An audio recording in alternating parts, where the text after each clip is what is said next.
It's loud. My name is David Darling. I'm Dean of the School of Engineering and Applied Science, and I'm very happy to welcome you to the second in our SEAS seminar series on entrepreneurship.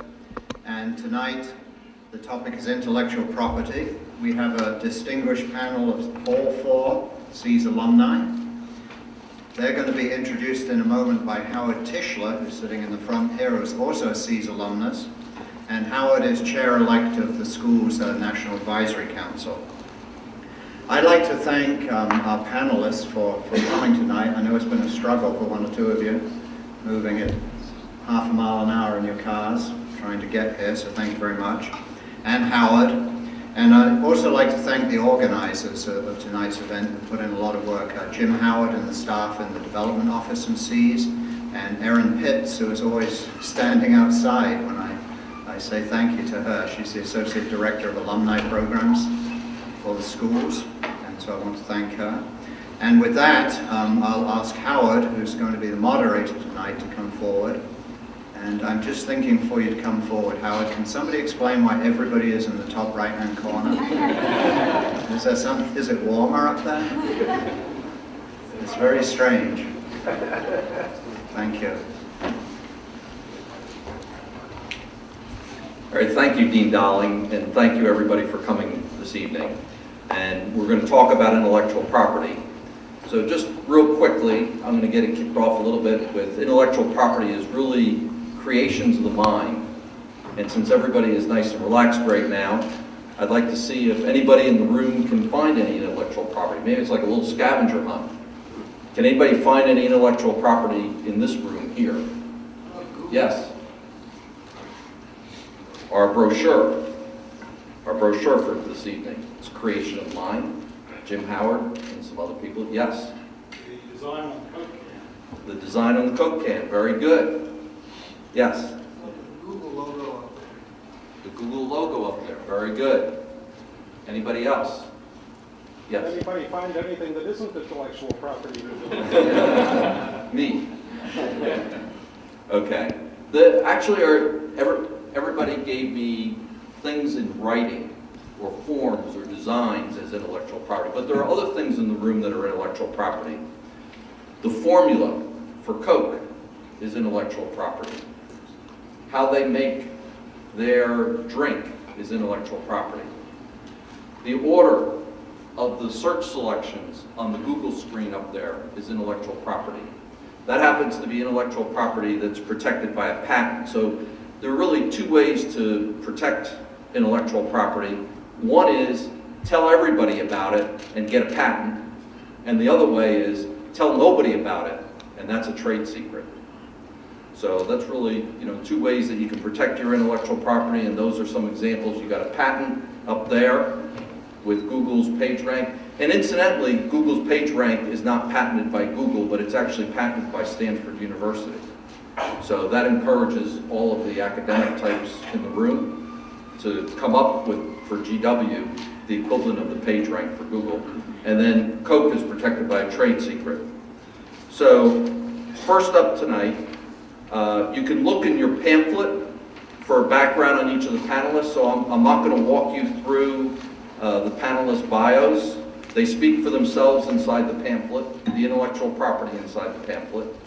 And first up, we're going to have Charles Watt, who's going to talk about intellectual property and patents.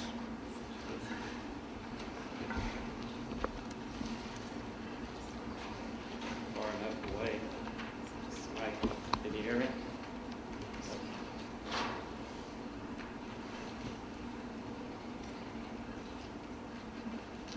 How about that? First item they ask, I guess deans have a tendency to get right to the point. He said, what's the definition of intellectual property? And you can find different people give you a different answer, of course, but the corporate executive board defines intellectual property as a company's assets. But they go on to say it includes patents, it includes trade secrets, it includes trademarks, and it includes copyrights. So all of those are field of view if you discuss what is intellectual property. And I think different ones are going to address different parts of that. I'm getting over here so I can see this and see you at the same time. This is a model I put together, but it was really put together by, it's 2005, the executive board, corporate board, and their general counsel roundtable. Put differently, a group of lawyers. Probably some from George Washington University were a part of this. I'm going to focus primarily on the first part of that, which talks about patent strategy. But it also, and a lot of people like to talk about patent strategy, include many corporate people. Entrepreneurs usually aren't focused so much on that. What they really have to focus on is the IP budget. How much am I going to spend? If you were to start up a company, that's a fundamental question. And what's the value of intellectual property? And if you, as an inventor, look at value, it's of certain value to you, but what is it really worth to your management, to your team, to your corporation? And all of those steps are sequential that need to be answered when you're dealing with intellectual property. Protection of the IP interests, and there's a lot of aspects of that, because once you get it, chances are somebody's going to try to find a way to get around it. And a lot of dealings I have in the corporate world and the government world says that protection of IP, anytime you have a patent, get prepared to surround it with another patent. Get prepared to protect it again. And it's not a one-time process. It is really a due diligence process that you have something of real value, so you are going to protect it. And then what's the return on the investment? And how do you track it? How do you measure it? All of these are fundamental questions, and since they gave me just a few minutes to go through this, I'm going to only focus on the strategy, because I think if you as entrepreneurs don't really address that up front, then the rest of this becomes almost useless, because it is necessary. And I don't care how small or how large your company is, you need to at least develop a good strategy up front. Having said that, this is, and by the way, for the other steps, we have handouts that will describe the elements of the other steps, since I won't be covering those in my talk. But I found it interesting, if you look at strategy, is IP really is an incentive for business alliances and partnerships. Very often you'll want to have a leverage of your IP, be able to have collaboration and help build partnerships for your company. And if you have that, then you may have a product that will go along with that, for which you have the patent, for which then becomes a part of a larger system and so forth. That is a basic fundamental first step. So then you need a defensive posture. You have IP to protect the investments in your R&D. And that's not a trivial matter. How do you come up with that? Does the inventor do that? Does he do that with his corporate managers? How does he team to get this done? Of saying, I've got to protect this product development and access to the market, because this will give me a defensive posture for access to the market. And that's something that you want to look at very hard. And many small companies, startup companies, start up with IP. They have an intellectual property, and that's a basic fundamental that they have going forward, and it's an excellent going forward point. To get investors to look at you seriously, you have to have a way to define that and for them to make an investment in. But you take the offensive approach is you could say, well, I'm just going to have my IP as royalties. I'll license it, I'll have concessions for infringers or push competitors out of the marketplace.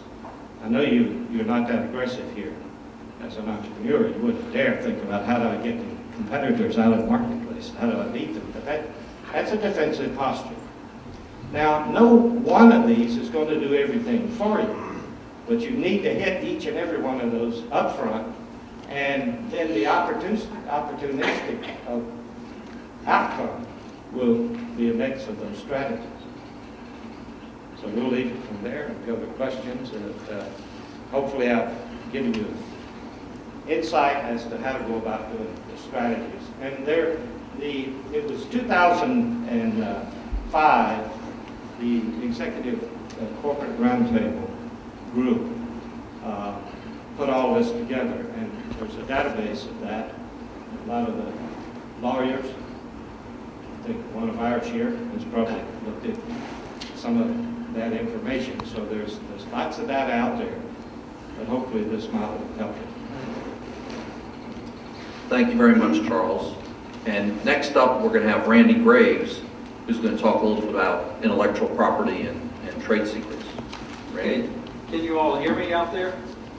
My wife tells me I talk too loud, so I'll stand back from the microphone. I want to follow up a little bit on what Charles was saying about you need a strategy. Over the past 20 years, I've been really fortunate to be involved with more than a half dozen startup companies, all involving high technology of some form, and all involving intellectual property. And you need a strategy, because you can spend a lot of resources, and I'm not talking about just money, but also people resources, and generating new IP, protecting your IP, and you need to strike a balance between your patents, your trademarks, your copyrights, and your trade secrets. And I want to talk a little bit about trade secrets, because in certain situations, trade secret protection is a much preferable way to go in terms of protecting your IP.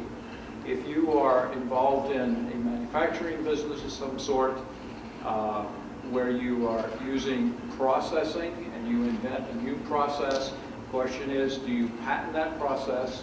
If it's key to your technology, you do not want to patent it. You want to treat it as a trade secret. Now, treating something as a trade secret involves your employees, limiting the access of employees to the trade secrets, having a really good confidentiality agreement with the employees, and I strongly recommend that when you hire employees who will have access to trade secrets, that access be stated clearly in their employment contract as to what they're going to be exposed to, so that you have a fairly tight case in protecting your trade secrets. And I think earlier Howard mentioned the Coke can. Well, Coke's formula has been a trade secret since somewhere around 1890 and has never been divulged. And that's a good example of a process trade secret that has far outlived the life of a patent had Coke decided to patent their formula back in the 1890s. So you really want to think hard about what it is you're going to protect and what you want to keep from your competitors. Because if it is process-oriented, you probably do want it to have trade secret protection. And from that standpoint, you really need to make sure that you have a good IP attorney to draw up the paperwork so that you can protect your trade secrets from the outside world. Now, there's an additional advantage to trade secrets. In many countries around the world, patents are not treated very well. All of you are aware that in the past, some Southeast Asian countries have just copied patents and gone ahead and used them, and it's outside of our legal system. But most of the world has fairly well-developed trade secret laws. And so it's easier to keep something to yourself or to your company if it's a trade secret than if it is a patent. So I don't want to run on too long. We'll wait until we have some questions later and I can answer additional questions. But I just wanted to make sure that you were aware of, you have an option, and if it's process oriented, it's probably your preferable option. Thank you, Brandy. And next we have Jeff Sonoban, who specializes in intellectual property and technology law. And he's going to talk about what is the most important thing for a tech startup to know before starting up with regards to intellectual property. Thank you. Everyone can hear me? I guess it's the starting question. Yes? Randy and Charles, I think, hit two very important points. That is, you have to consider intellectual property pretty much right off the bat if you're an entrepreneur. It's true for the technology world. It's also true for the non-technology world, for low tech as well as high tech. But I tell you, if I were sitting in your seats tonight, I think my head would be spinning already, because there's a lot of information even in a 5-minute introduction. And that brings me to, I think, probably the most important point to get out of tonight, if you get nothing else out of this event, and that is this. As an entrepreneur, when you're starting up and you're looking to launch your company, your business, you need to make sure you're doing things right. And you need to make sure you're doing them right out of the gate. So everyone here tonight, I'm assuming are entrepreneurs. How many people here have lawyers? How many people can pick up the phone right now and call your lawyer and ask a question about trade secrets or about patents? The rest of you, those of you who aren't raising your hands, that's something to put at the top of your list. And I'm not saying that, as a member of the Lawyers Union 101. I'm saying that because it's important. It's important to find someone you can work with who knows about trade secrets, who knows about patents, who knows about branding, trademarks, copyrights, the whole 9 yards, so that you can early on map out a cost-effective approach and a substantively effective approach to protecting your hard work.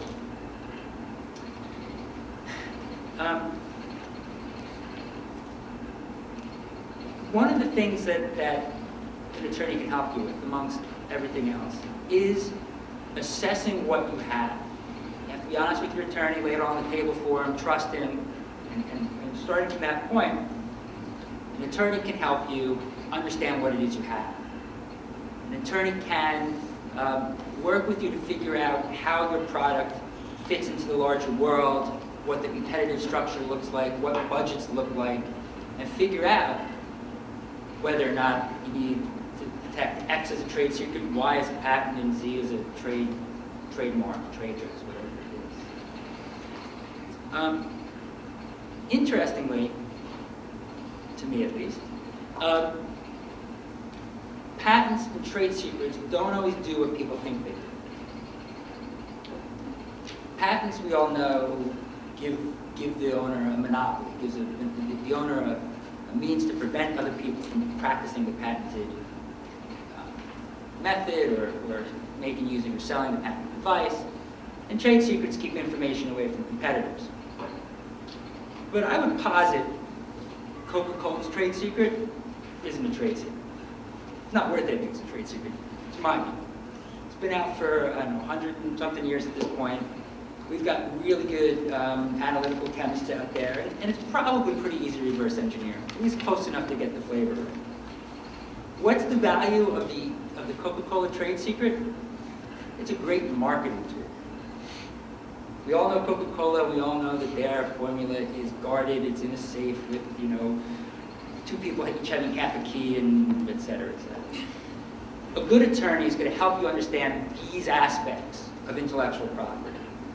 Help you understand when a patent isn't worth the paper it's written on from a defensive or offensive position, but maybe it's worth a lot for marketing, maybe worth a lot for attracting a certain type of investor, perhaps less sophisticated investor. Same thing with the trade secrets. Same thing goes, I think, for branding. Tonight we're focusing largely on technology. We're in an engineering school, it's understandable, but branding is often overlooked as a very important intellectual property asset. And oftentimes, the technology isn't particularly important, but the brand recognition is. My favorite example these days is Facebook. We all know Facebook. Everyone knows Facebook. My 65-year-old mother knows Facebook. Facebook's technology, from what I can tell, is pretty dreadful. But they're the 800-pound gorilla because they've got the brand. They have the brand in part because they probably had a pretty good attorney help them map out a strategy that balanced patent protection, trade secret protection, and branding. And that's why, if you leave with nothing else tonight, you should leave with the notion that, at the outset, you find yourself an intellectual property attorney who knows what he's talking about, you think he can work with, and work with. Thank you, Jeff. Last up, we have Ashgar Mustafa, who's going to discuss intellectual property and its impact on business. Thank you, Howard.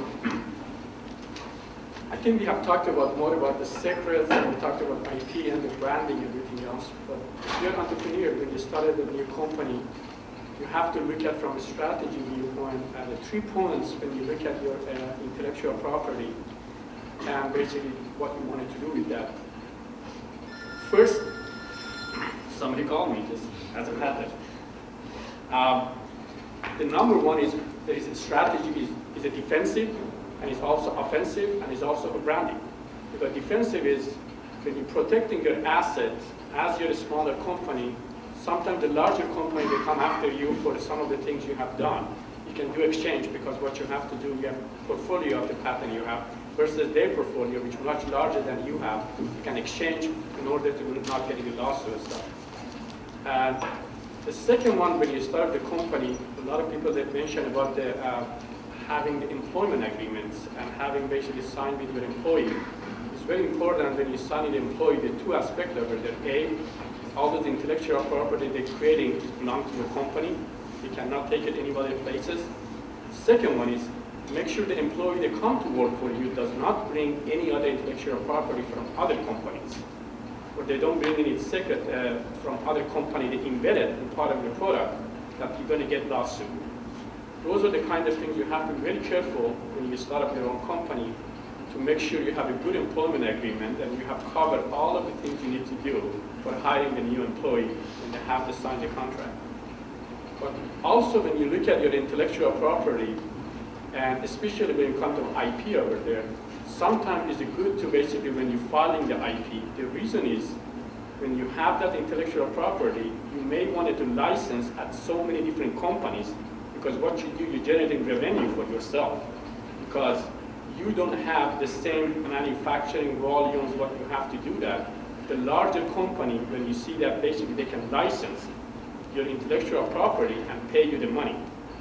And a lot of the people, they don't want even to go to the process, bring the product to the market. There's a lot of costs associated with the basically bring the product to the market and everything else. They would use that this intellectual property to generate the revenue. And I have seen quite a bit over there. Sometimes the people that come back, they said they have, and you assume that you have not had any kind of filing and everything else, and you get the lawsuit. That's one of the things that would really put you out of the business very quickly if you're a smaller company, because the amount of dollar you have to spend to the defending is not worth it. And that's what they do that. The larger company, their strategy is to put you out of business because they know you have only a couple of $1 million. They have hundreds of the $1 million. They come after you to get you to the lawsuit. Rather than spending money to the R&D and the research development, just get you to the legal fee and everything else to put you out of the business, or the slow the process where you're trying to penetrate the market. That's what is very important for you. As my friend mentioned, that you have to have a good attorney at the beginning. And sometimes you're trying to be shy, and he says, well, I don't have the money to basically, all the money I want to spend the product development. I'm putting it basically, not worry about the patent and this kind of thing. Later on, I will do that. But you miss the opportunity and basically when you get to the larger company. You have to be very careful upfront. The dollar you're spending is really worth it because they pay back. Second one is when you go to trying to raise the money to the venture capital, they ask you, do you have any IP? Do you have any patent you filed? Because that's the value. If you have those ones, it's much easier to raise the money. If you don't have it, it's really make it very difficult. Those are the kind of intellectual property you added when you put your business plan. You have that kind of things. And the second one is when you start your company, you have to create a culture. How do you basically incentivize your employee to file a lot of different types of patents for the company? That's one of the things you have to do. What kind of incentive plan I can create it for all of my employees? They are really trying all the time to file different patents because increase your portfolio of your patent and your branding, your top secret, what you have to do. Thank you, Askar. Well, after listening to the four of you, I have a couple of questions. And after I ask my questions, I'm going to open up the floor to questions that you might have in the audience. So hopefully, while we go through these couple of questions, everybody is thinking about what their questions are, and then we will wrap up with that. So, as I listen to you, how do you decide what IP you should protect and how you protect it? Brandon? Can I start? Go for it, Brandon. Well, part of the answer to that is also, what are you going to do with the company? Are you going to build a company to manufacture something or sell a product? Or are you going to build a company to sell to someone? What's the end game? How are you going to make your money out of the company? You're going to do an IPO, because if you're a public company, the rules of the game for IP are a bit different than for a private company. For a public company, you have a lot more responsibility to the shareholders. And in public companies, patents are held in much higher esteem than trade secrets. And so it's a little different world. So you really need to look at, part of the question downstream is, how are you going to make money out of the company? What's the end game for you? What's the end game for the company? And so it's not just a simple question of what do I protect now, it's what do I need to protect now for 5 years or 10 years from now when the company has grown to be something different than just a startup. Charles? I will add the basic point that reinforces what Frank is saying. You have to assess, the inventor has to assess the value to a great patient. But they really have to sell management on, this is what we're going to put into our portfolio. What you're putting in your portfolio. Oh, I'm sorry. Can you hear me here? No. My answer says it's a part of the responsibility of the inventor to say, is this a value that I consider to be a value? But more important, it's management's decision as to whether they agree it's a value, and are they going to get the right kind of return on that investment, and where are they going to go with it in reality? Because you got to put a value on it one way or another, and management's usually right there saying, all right, we're going to help you with that, and we agree if here's the kind of return we want. Let me add to that just briefly. If you're a public company, management includes a board of directors. Many times the board of directors is in on the final decisions as to what IP is protected and how it's protected. I come at it from a little different angle, actually. Most of my clients, my client base are startups and individuals and small companies. A lot of them are pre-VC, pre-venture capital. They're not there yet. There's no management, there are no boards, there's not a lot. There's some people with good ideas, some people who have the entrepreneurial spirit, and that's where they're at. So the number one driving issue for them usually is budget. And one of the first discussions I have with clients is, all right, what's your goal here, and what do we have to spend? What's your budget? Because if regardless of your goals, if you've got $100 million of trust fund money and you want to spend it, we can patent everything. We can try to get patents for everything under the sun, and we can try 10 different branding approaches, and you don't have to worry about it. Not usually the case, and so we need to early on decide, well, what is the budget? Do we have enough budget for patent protection? Is a patent going to be worth anything? Do we have something here that really is patentably distinct enough? Is it really enough of an advance of what's out there to make the patent worthwhile? And these are the kinds of discussions I have with clients that helps them assess, and you can have with whoever you speak with, to help you assess how you decide what to protect and what not to protect. And again, a lot of it comes down to, in patents, he may not be shooting for a patent to keep people out of the market, to keep competitors out. He might be trying to just get something on file so you can say patent pending for marketing purposes, or to start attracting VC, or whatever it is. But the process is, what do I protect? Well, let's see what your budget is, let's see what your goals are, and let's figure it out. The only thing I add to that, you have to look at your patent in terms of the market size. How big is basically the market you're going after? Is that really the market for that basically intellectual property you're building? If it's a huge market, you believe that there's a lot of the users over there, then definitely it's worth it. But if you have some idea that is very small and it's just nothing basically, the cost that you're going to fill basically this patent is not even worth it because the size of the market, but the technology you have over there is going to be very limited use. That's what you really, from management viewpoint, even for self, for the entrepreneur over there, what market I'm after, how big is the market, the size I'm going after. If it doesn't have a good size over there, there's not really reason even to spend the money for it. And basically your business plan is not even good because you're going after the wrong business. So, If I could add one more here, because please do. it was touched on by all three. I, for a few years, was on a board of investors. Small startup companies coming, wanted money. We were pre-angel, so we were really up at the high end risk. And what you say about what's your funded, what kind of budget, where are you, is essential. But these companies were one-person, two-person companies, by and large, and they did not have the foggiest idea of a business plan or what it looked like.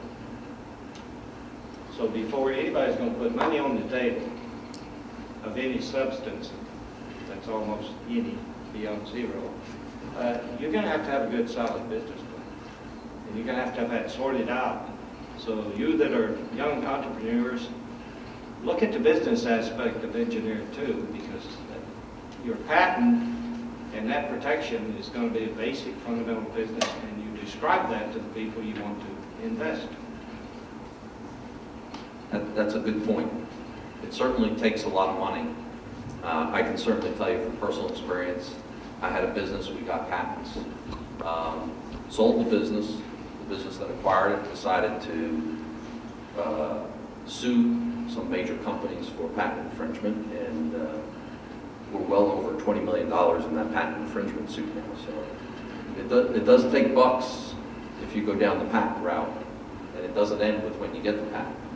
So with that thought in mind, how do I decide whether to protect my IP with patents, trade secrets, copyrights, trademarks, a vault? How do I decide? I'm confused. Well, I mean, it starts with what it is you're trying to protect. If you're trying to protect your, speaking loosely, your image, your identity, right off the bat, we're talking about branding, we're talking about trademarks and trade dress and that type of thing. If you're talking about innovation, well, now we're back to the question of, do I get a patent? Do I protect it with trade secret? Evolved is, physical implementation for trade secrets, I suppose. And that's a difficult question, and that comes down to, I think in large part, what Charles and Randy touched on earlier in their opening remarks, and that is, am I going to get value out of a patent in that, is the patent going to be broad enough? Am I going to be able to stop people from getting around this? Is the patent going to be broad enough to be of value? Is it better if I hold it as a trade secret and try to extend my protection, my dominance over this, my exclusivity over this technology beyond what the patent period would be? Those are just kind of the tip of the iceberg kind of analyses or points to hit, I think. And it's not until you start really hashing out what the market looks like, what other barriers to entry are, what the scope of the patent might look like, et cetera, until you can really start figuring out whether trade secret or patent protection makes sense for the innovation side. Let me add one thing to this discussion, and that is I'm not sure any of you in here are thinking of doing a public company and doing an IPO.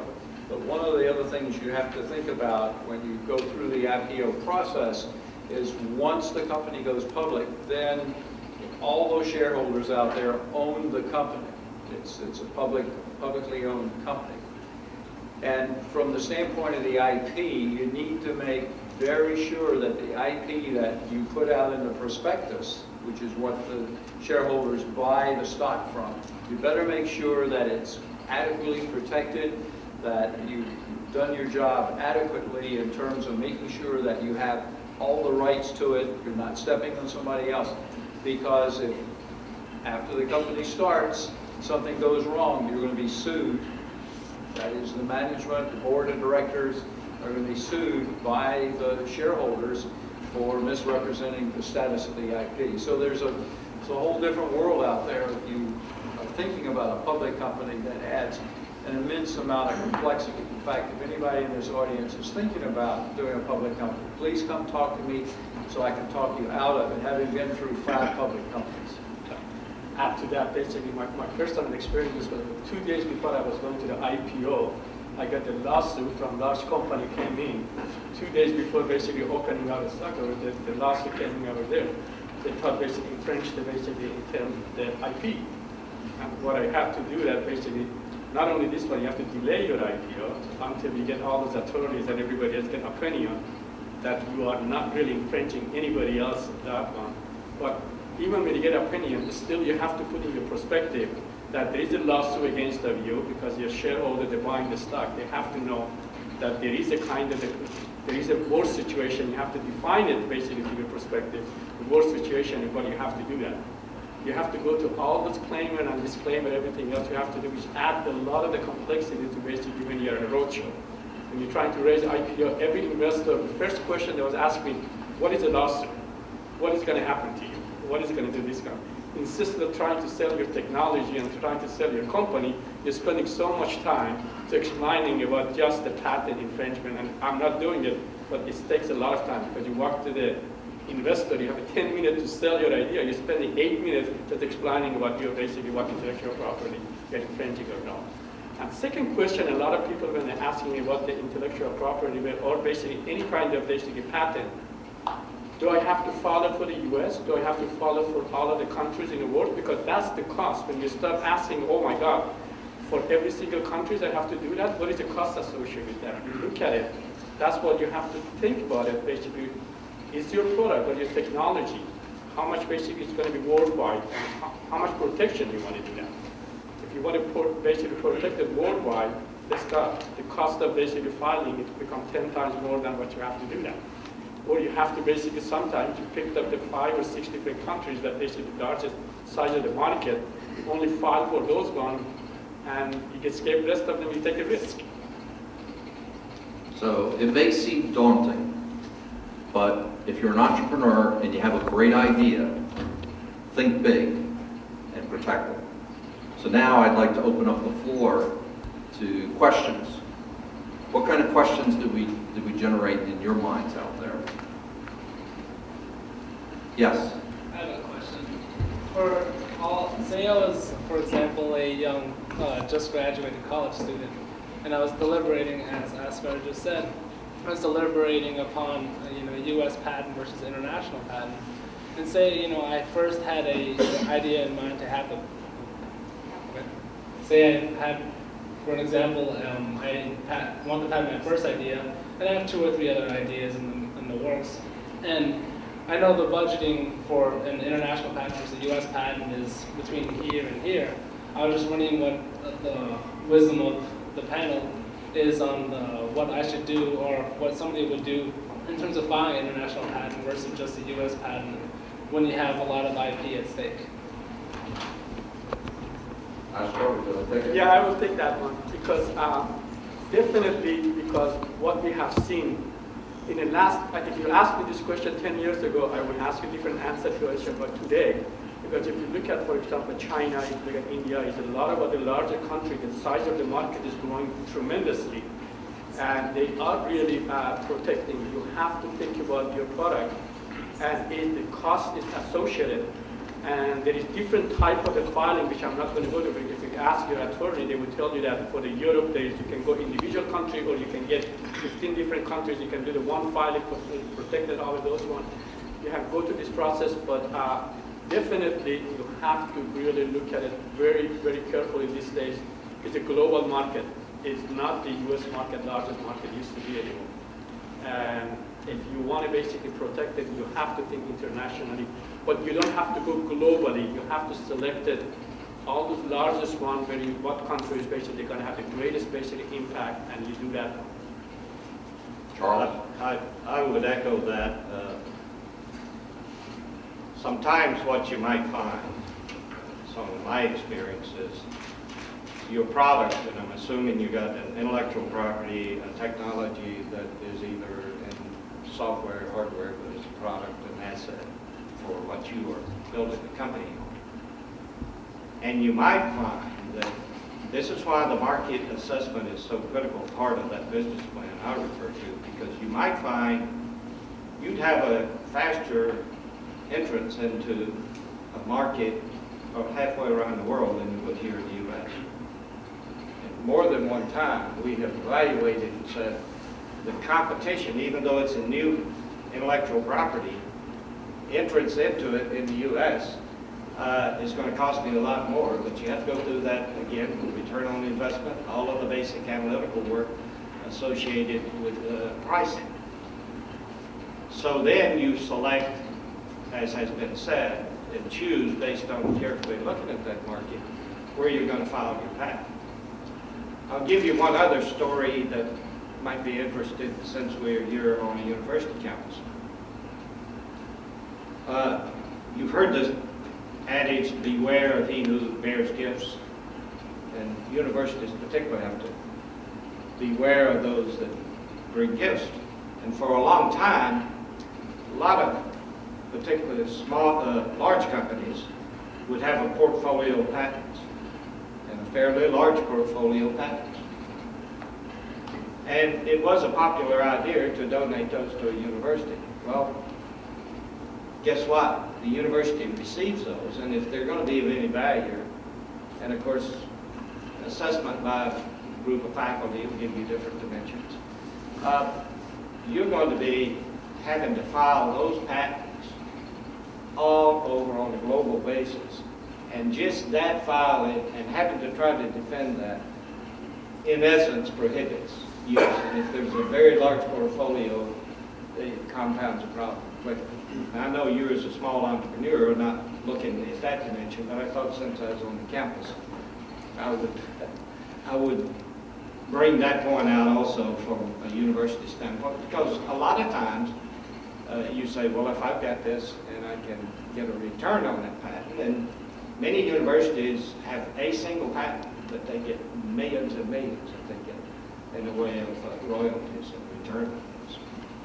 Yes, Randy? Yeah, I want to add something. One of the things that I've done in the past is if you have a technology and you're concerned about where you want to patent it, you're limited on funds, particularly in a startup, one of the things you can do is find a licensee in another country that's one of these large market countries, have them file all the patents, have them pay for the patents as part of the licensing agreement to license your technology or your patent to them in a foreign country. That relieves you of filing, but your patent will be filed in a foreign country by your licensee, and that can save a small startup company a lot of money looking at the various large market countries they want to move into. Great idea, Randy. Great idea. I think we have another question right here. We're getting the microphone. Sorry. I was just going to mention that years ago I was the expert witness on the Rubik's Cube, and Rubik could only afford to get a patent in Hungary. He couldn't afford to get a U.S. patent, and basically it was the worldwide market. He patented the tetrahedron and the other spin-offs, but he never got a patent on the original Rubik's Cube, which was in the U.S. or in other countries other than Hungary, which was a dinky part of the market, basically. And the other, I just had a comment that as a failed entrepreneur, I could write a book on how not to be an entrepreneur. But one of the things that a small business is apt to do is fall into the lure of big companies, and it's like being a flea on the back end of an elephant. When the Fortune 50 company stands up, you get very excited, but trust nobody, because they will, the big names will be happy to have you teach them everything you know, and then they will rob you blind. And I guess I could go on for 3 hours, but I better quit. There's an advertisement for big companies, right? That also depends on the industry too. I deal a lot with the toy industry, very high tech, ride-on toys and the like. And for some reason, well, not for some reason, for a very good reason, the toy industry relies very heavily on outside innovation. And they're not going to sign NDAs, and they're not going to get into that kind of non-disclosure agreements. They're not going to get into that kind of arrangement very often. There are problems with that. But when an inventor comes to them with an innovation, with a new toy, a new concept, the toy companies, just as custom, tend to negotiate in good faith and work out deals in good faith with the inventors. Why? Because they rely on these inventors coming to them. And the word gets out that Hasbro steps on, double crosses, steps on people's toes, people aren't going to come to them anymore. So it depends on the industry. I know we're talking very high tech here, and a lot of the rules in high tech are very different from some of these lower tech areas. But I don't know what you guys are entrepreneurs about. I don't know what your concepts are, inventions are, and keep in mind that industry to industry things can be different. I think there are toys with a lot of engineering in them. Yes, another question. Most startups have a partnership of some sort or kind, and then you create the IP and submit it. But just like marriages, partnerships don't necessarily last.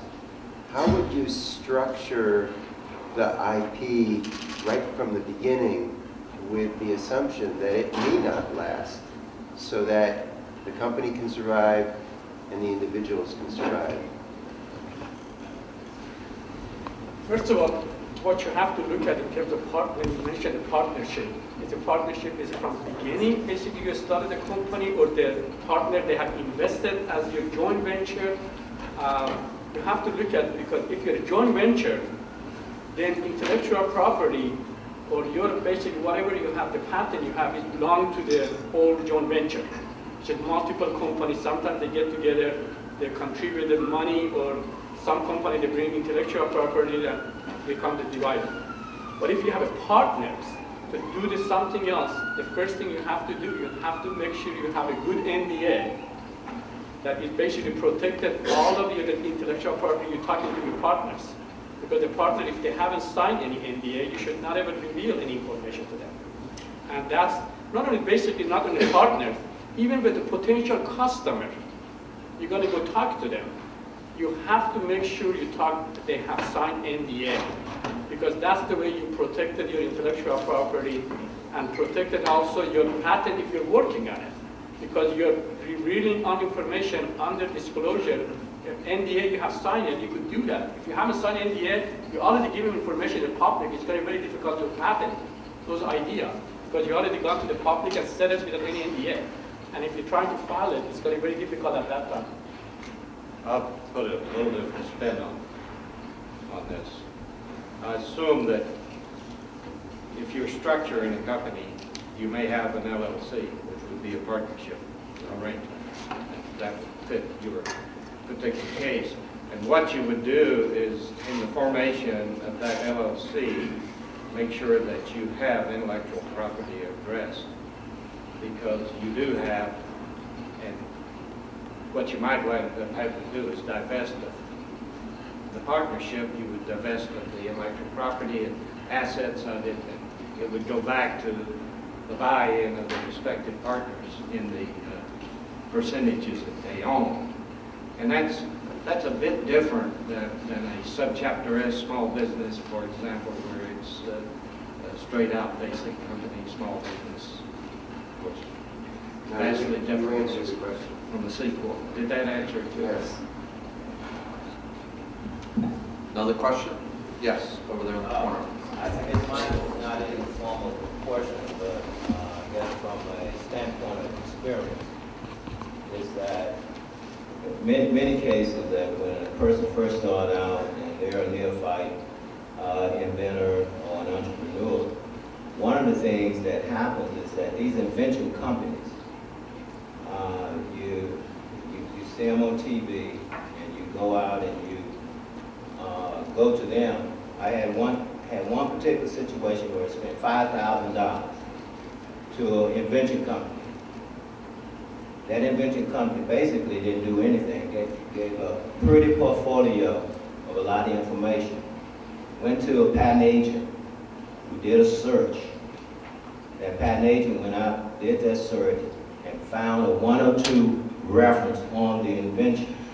So that meant that the idea was null and void. So my advice to neophytes is that you have to do an extensive search from the very beginning, because a lot of companies will file your patent and they know that it won't, the return will be zero, but they will file it anyway. So you have wasted all that money by filing it with the U.S. Patent Office, and you won't ever get a patent on it.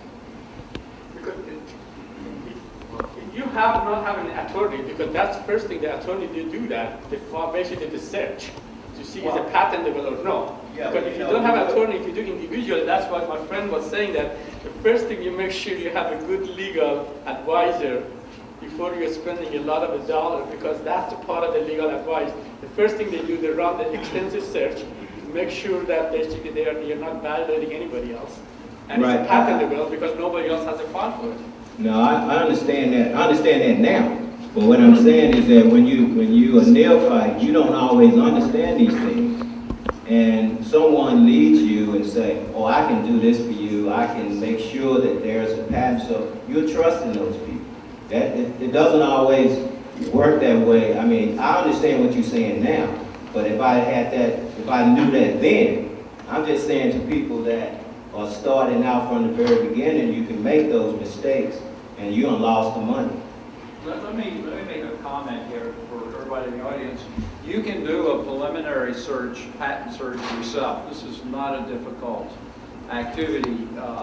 You can go to the U.S. Patent and Trademark Office, uspto.gov, and you can do the searches yourself to find out if there is technologies or ideas similar to what you want to patent. You can do that before you even go to the patent attorney. Now, the patent attorney is going to do a much better job, but you can do a preliminary job free. Don't buy any of these services you see on the internet. Stay away from this. You can do it yourself. It only takes a few minutes. I have done hundreds of patent searches, idea searches through the uspto.gov. Google Patents now, actually, I go there first, because they've got full text going back to 17, whatever, way back. So Google Patents is actually a place to start. I just wanted, you actually said something that really piqued my interest, and it's not, don't submit to invention submission companies, because that's absolutely true and that's important. But you said something to the effect of, you had a 102 reference, which means basically the patent's never going to happen. You're never going to get a patent on it. And you said, and so the idea was null and void. And that actually is not necessarily so. I was going to say it's dead wrong. It could be true. But a patent is not the be-all, end-all. A patent isn't a license to print money. And by the same token, not having a patent isn't the end of the road. So make sure that not only you assess whether or not you get a patent or whatever, but assess whether it's even necessary. And if you throw you pay your money, you roll the dice, and you go for your patent and you don't get it, don't stop. Figure out whether there's still a market there. There are more products out there by far that are not patented and successful than ours. So that was the point you raised. I think is worth addressing. So hitting on something that you just said, Jeff, my experience is it takes a while to get a patent. And in general, you end up getting your product to market before you have your patent. Can you comment on that a little bit? Yeah, I think it's somewhere around, my experience, it's been looking like 3 years, 2 years before you get an office action, before you get something back from the patent office, sometimes as much as 3 years. Are there any patent examiners in the audience tonight? The patent examiners, by and large. You're what? I'm a former vet. Okay.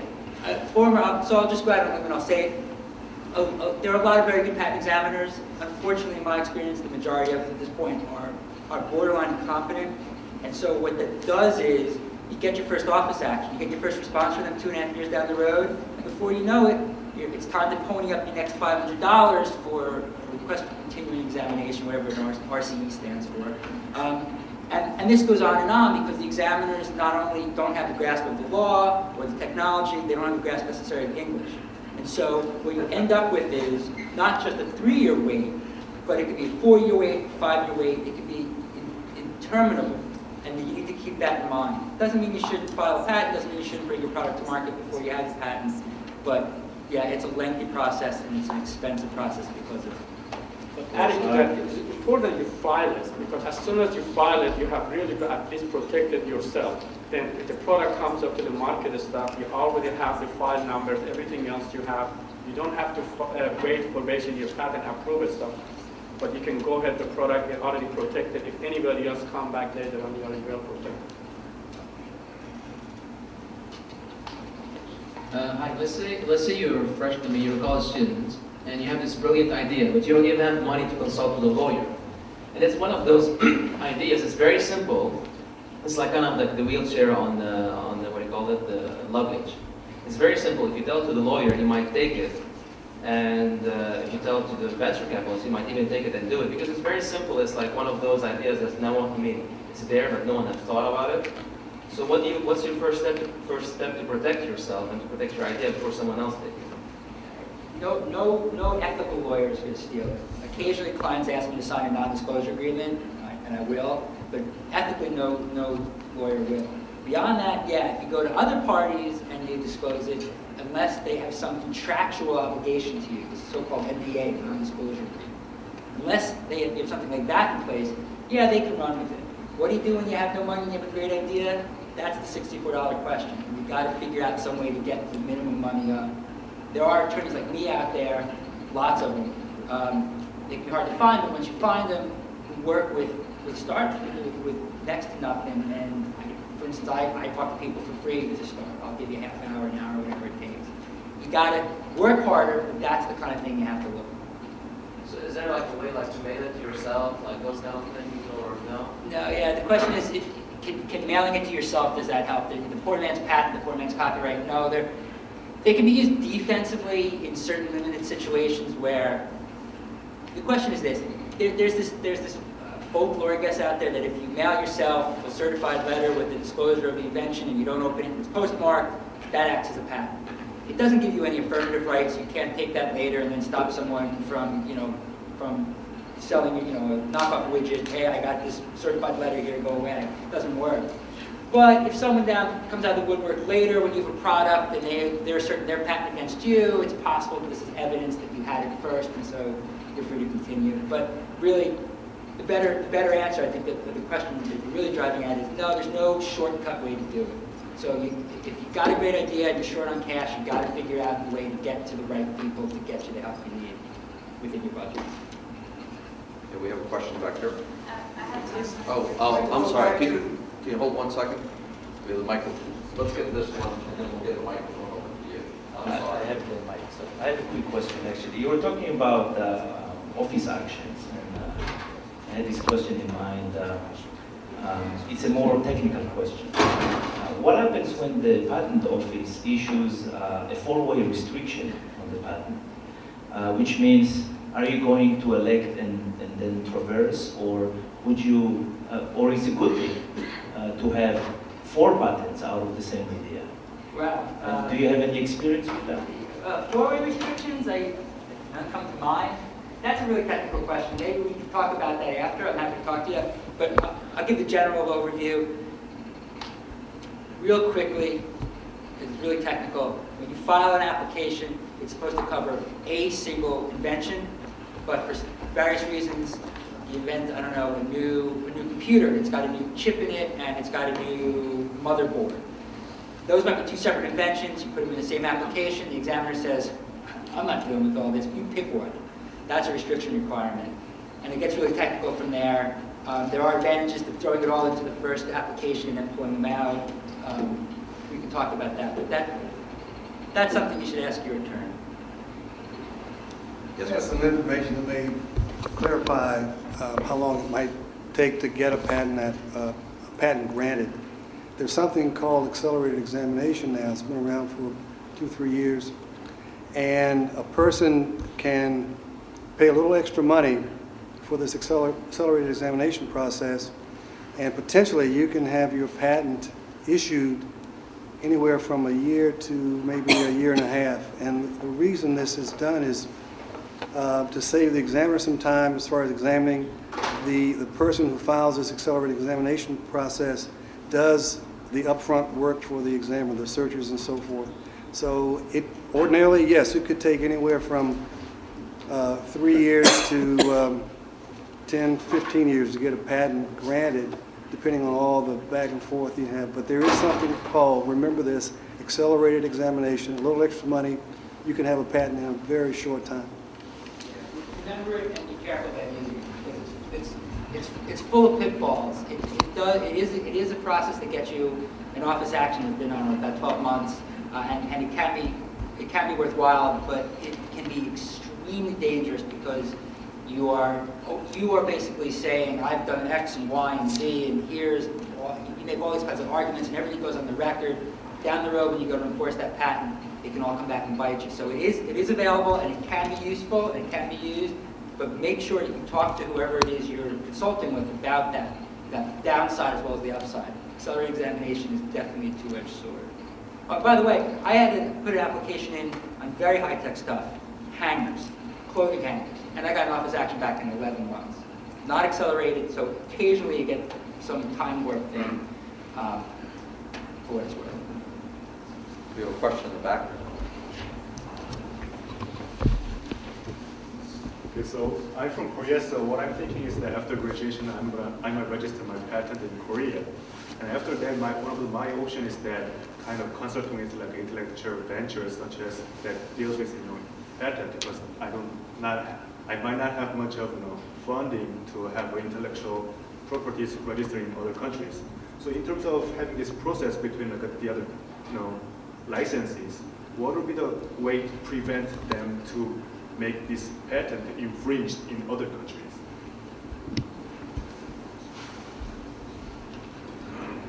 I think a simple answer to that is if you're worried about losing the intellectual property in other countries, is you try to find a company to license it from you in those other countries and then file the patents for you in that country as part of the licensing agreement. That I've used and I've seen used in a number of situations. There's also a variation, I shouldn't say variation, a different approach, depending on what markets you're interested in and what your business model is.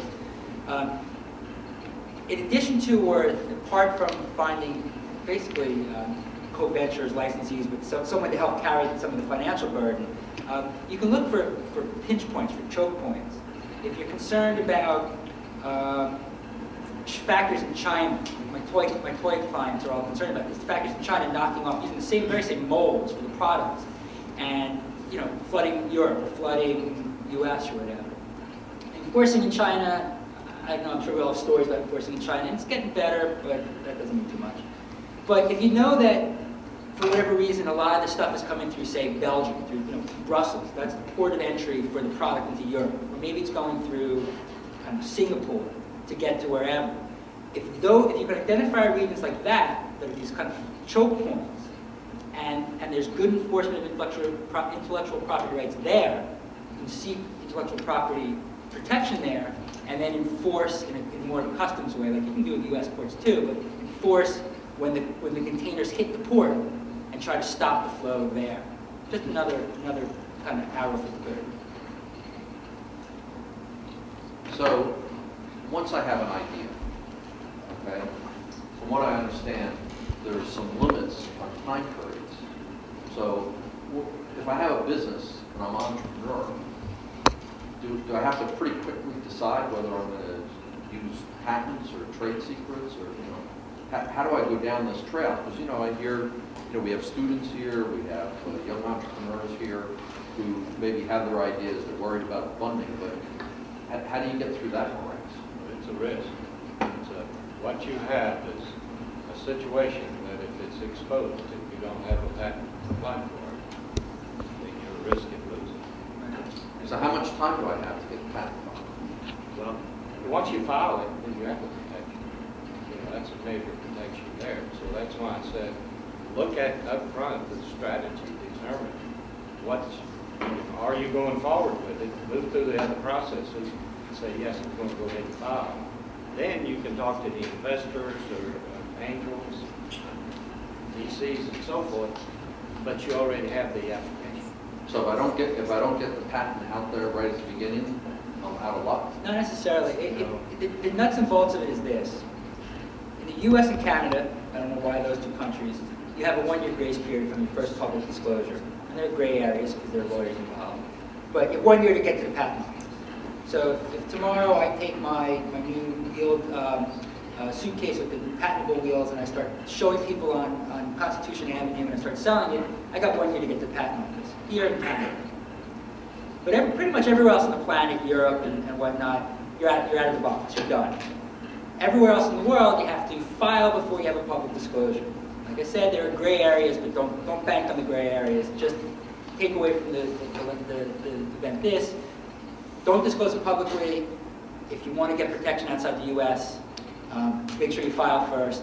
And everywhere in the U.S., you got that 1 year grace period. So that's the nuts and bolts of it. But don't you have to go back and verify that in fact that is your invention? Well, I mean, there's always a question of inventorship. It's mine, yeah, and that's what I meant by the risk, because you got to verify.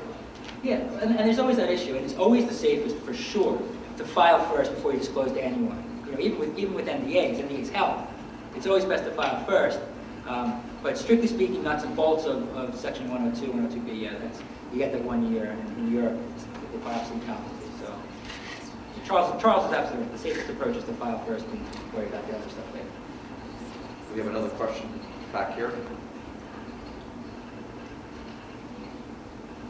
I'm in a similar situation that you just described, being a student, having an idea, and not wanting to exactly expose the idea without covering myself in some way, and don't necessarily have the money to pay for a lawyer to go through the process. So I've looked through LegalZoom and cringing, and the opportunity of exploring paying for a provisional patent. Can you talk about what a provisional patent might do? Is it a waste of my time and money? Should I pony up and go to the lawyer? What are the next steps? Sure. Shocker 101, there's no such thing as a provisional patent. It doesn't exist. There's a provisional patent application, and if it's drafted well, it serves a good purpose. It stops the clock for this 1 year thing, or maybe starts the clock depending on how you look at it. It preserves your rights for European filings, for PCT filings, but it has to be drafted correctly. It has to meet certain substantive disclosure requirements. It has to teach enough about your invention to really explain to people what the heck it is you've invented. And places like LegalZoom, document preparation companies, their pitch is, we're going to do this for you real cheap. We're going to get your provisional patent. Although I noticed their commercials are not saying application. We're going to do it on the cheap. And you know what? It's probably worth less than the paper it's written. So it's important, again, to talk not to the LegalZooms of the world, but to find someone who knows what they're talking about somehow. It's more work, it's not fair, you don't have the money, but you've got to figure out a way to talk to the right people to get the right advice to do it right, or all your effort is going to be maybe not for naught, but you put yourself up. Let me ask you. My personal experience with all those people, if you have a really good idea, and if you write, basically you feel that this idea is good, finding the money for filing the patent for it has the less problem you have involved, because that's really easy to get the money to file for that. Because if there is a good plan, if you have a really good idea, there's a lot of people who want to invest it on your company or your idea. And there are good investors, they would immediately, first thing they do, they will ask you to file for it, because the money they're going to give it to you, they want to make sure they have protect their own intellectual property. With the investing money in your company, they want to make sure that money is going to have a good return on investment. That's the first thing they do to you. They say, please take that much money, go file for the patent, then we can work it out the rest of the plan. Because if your plan is not basically is not good, if nobody will buy it, and I don't believe basically what you're paying the money over, if no investor wants to invest one dime on it, which means they really believe that there's no market for it. Because if there is a market for it, you can really easily to find for it in terms of getting somebody to invest that money and you to even file for checks for some kind of protection. But that's a good indication, because if nobody wants to put the money on it, nobody believes over there, and it's very hard to raise money later on. So now I'll give a marketing pitch for our next series, which is on finding capital. Okay? We have another question right there. Is that right? 1 second. I didn't have a question. I just wanted to let people know that, one of the gentlemen mentioned that a lot of the issues that have been brought up here, a lot of answers to those questions are available at the USPTO website, www.uspto.gov. You can search issued patents as well as published patent applications. You can also get information regarding provisional patent applications. You can also get information about international filing. And there's a couple links specifically for inventors that give them a whole overview of the patent process and what it takes, what the requirements are.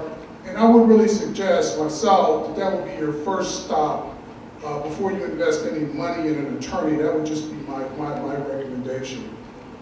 They have a hotline too, inventors hotline, so you can actually get someone on the phone. That's good advice. We have a question right here. I was going to say, I vaguely remember some years ago reading that in some cases, I'm going to say it was like chip design, there were cases where they were also doing copyrights in addition to patents, and it's felt that had some advantages. And can you? Number one is, do I remember correctly? And number two, can you give some further illumination on where that might be useful to copyright or something they might have think. I'm thinking about it was what I remember was like since the layout of a chip, it was kind of almost like a photograph kind of thing. Yeah, I'm not sure what cases you're talking about. I know on chips, thinking back to my GW days, there's microcodes. There's actually code, and that's protected by copyright. Copyright in the world of protecting innovation, it's not really what it was designed to do. Copyright does come into play in that it protects certain aspects of work like software and code. It protects it primarily from literal copy. So I can't go back and buy a copy of Quicken and start running off disks and selling it. I buy the copyright by doing that. Beyond that, copyright in the world of innovation isn't usually the first line of defense. On the other hand, filing copyright application for copyright registration is almost free, so you can throw that in the hopper if you want. But it's not a primary line of defense, I would say. We have another question over here. Just to add on to that, I think copyright gives you a little longer time period as opposed to a patent protection. Patent protection, you're limited to 20 years from date of filing, but copyright, you have a little longer time frame with what is it, maintenance payments or something. You at a certain amount of time you can go back and renew your copyright. Or you put generally copyrights are just give you a longer time frame. They give you a long time frame, you protect something different, and that's the key. If you protect software code, right? If you could patent software code, you would probably want to patent it first and then copyright it. Now that we've wandered into the world of software, I think that's a little bit of a sticky issue. I believe that there was a ruling last summer, or maybe it was 2 summers ago, the Bilski ruling, that impacts software. So maybe we could talk a little bit, since we're an engineering school, at least the last I checked we're an engineering school, and software is either the end product or it's embedded in a lot of the engineering type products that we come up with.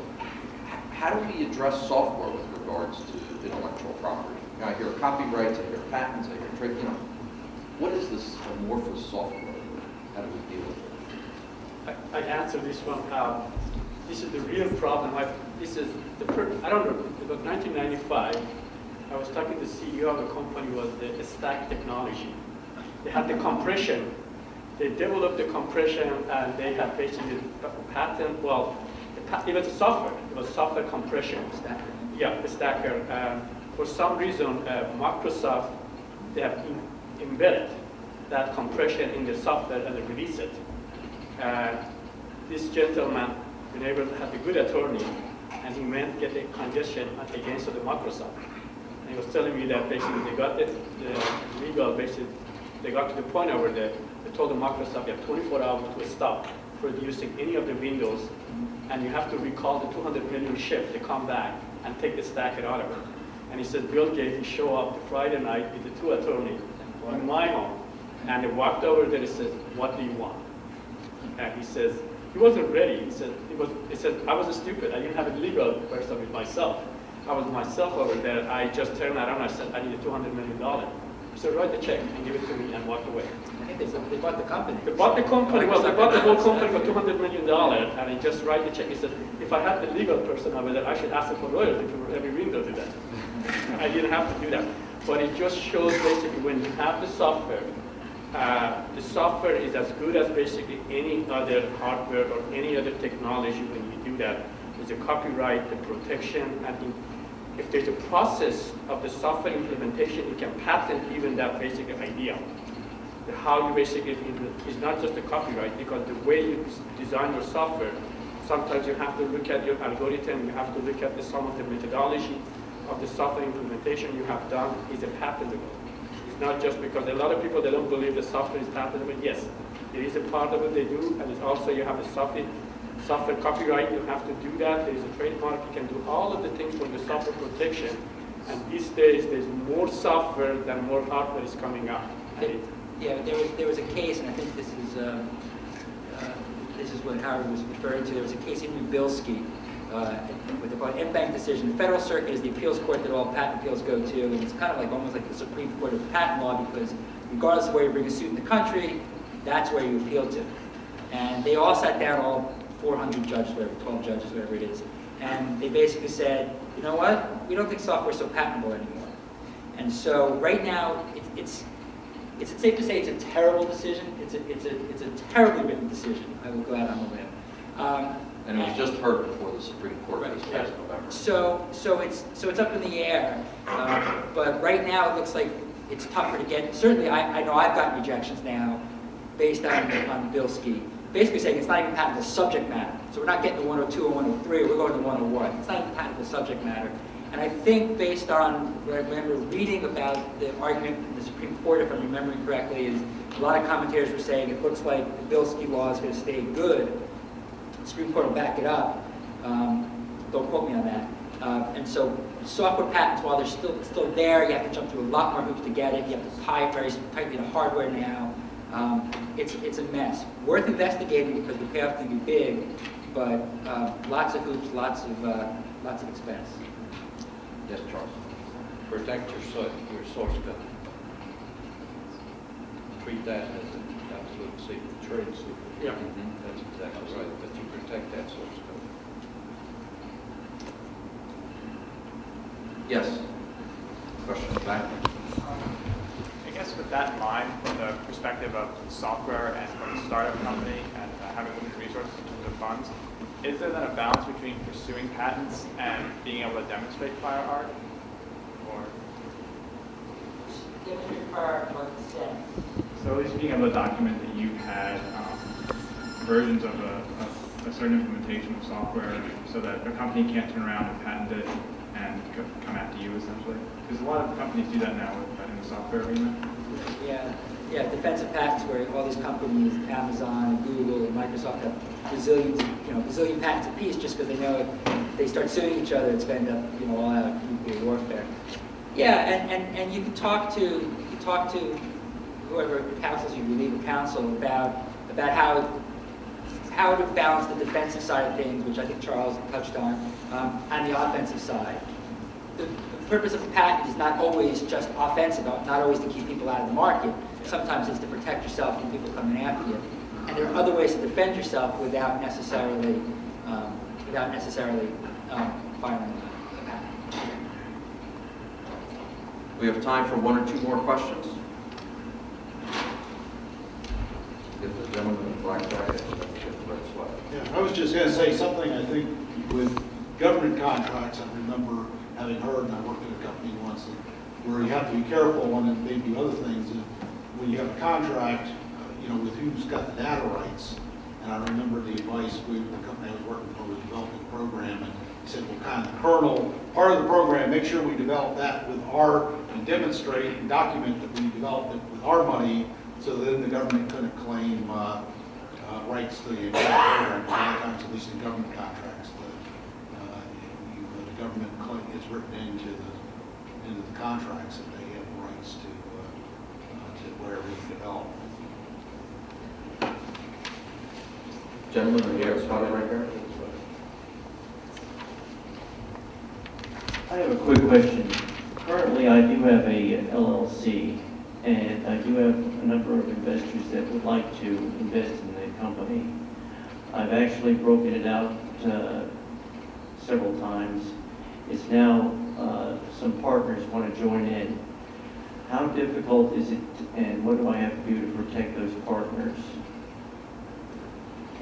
Protect them from what?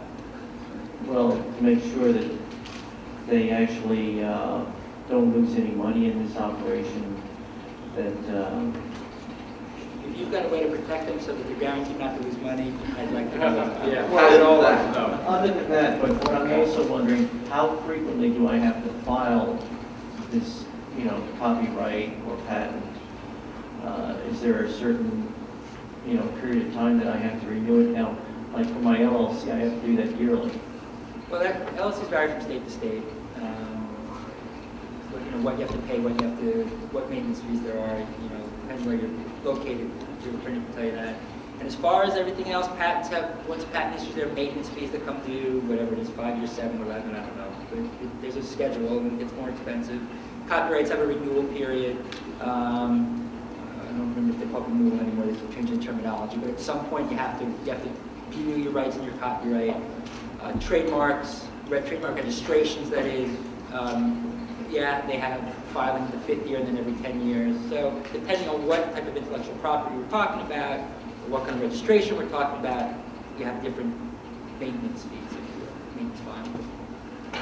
I think a part of it goes back, though, to the fact that as an LLC, you periodically review that, and you should have that protection of IP as part of that LLC. And your attorney, if you're going to take on that additional partners, yes, they'll be in the middle of that, looking at what are you really providing to the additional partners, and you need to vet that going in legally. What they want is actually a certain percentage.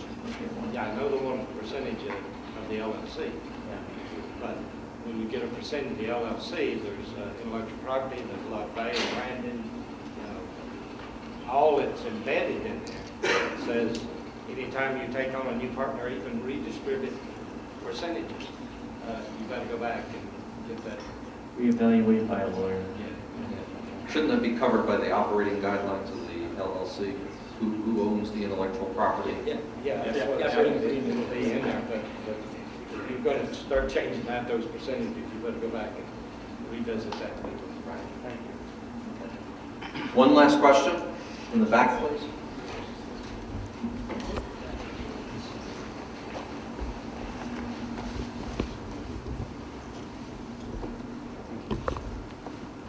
What kind of changes to patent law and process could be made to better protect the rights of inventors to their IP?